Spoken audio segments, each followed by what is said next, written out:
you doing, good people? This is the 8-Bit Animal.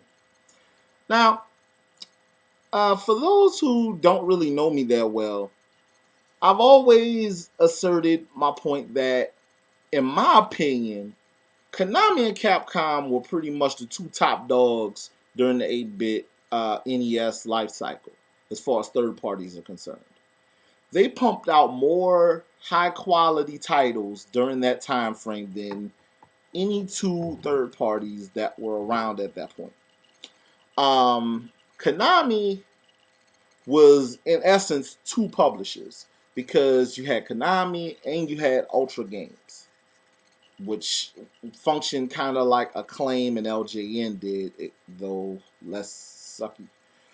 And Capcom was Capcom. Capcom had a backlog of quality arcade ports. They had a lot of original NES content. They made good games. Same with Konami. Konami had a lot of really big franchises that started at this time. Contra, Castlevania, Metal Gear. For a while, they were the home of the Ninja Turtles games. They made a lot of really good titles. They also a lot of really good franchises that continue to this day.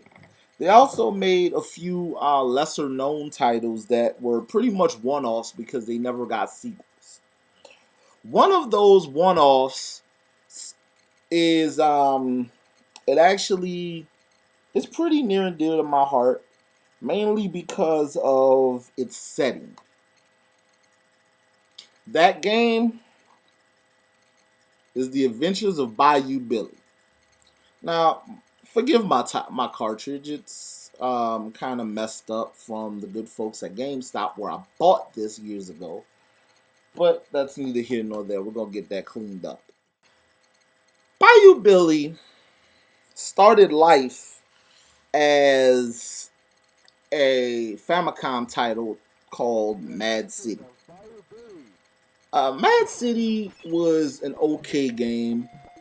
It was kind of easy. So when they ported it to the U.S. market, Konami they kind of put their Contra hands on it.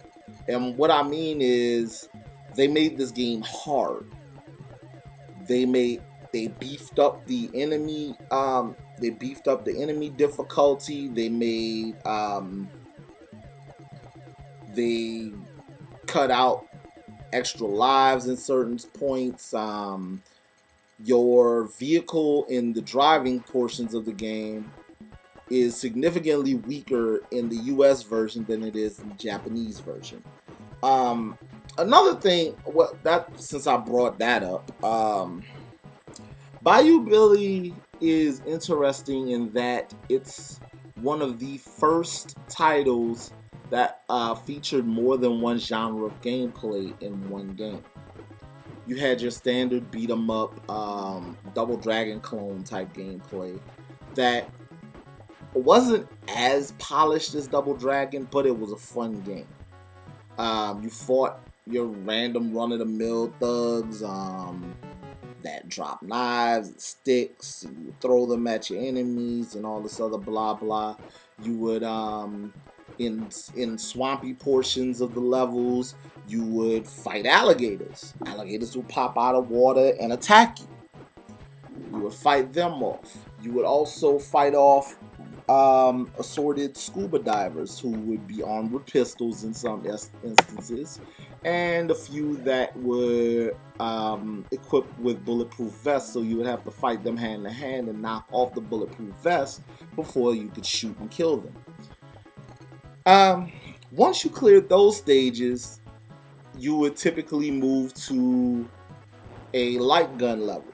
And the light gun level, if you're familiar with the LJN game Gotcha, it scrolls from left to right.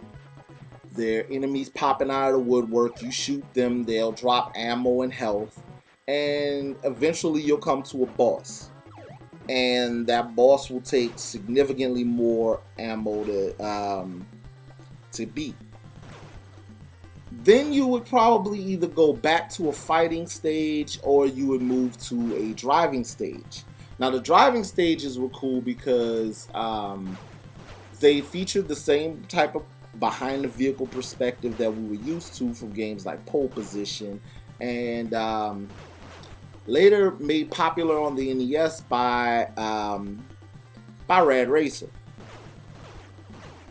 Your vehicle is armed with a gun, and it's also armed with grenades to take out the airplanes that will fly overhead. And if you got hit once, you would die. The road would reset a little.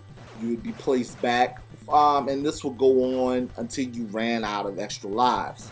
And when you ran out of extra lives, you were greeted by quite possibly one of the more chilling death scenes in an NES game. There was this still of Bayou Billy struggling to pull himself out of the swamp. Now, the US version of Bayou Billy also featured digitized speech. There were, like I said, there were some set changes, a few changes in cutscenes, but it's by and large the same game as it is in Japan. And it's one of the harder games on the NES.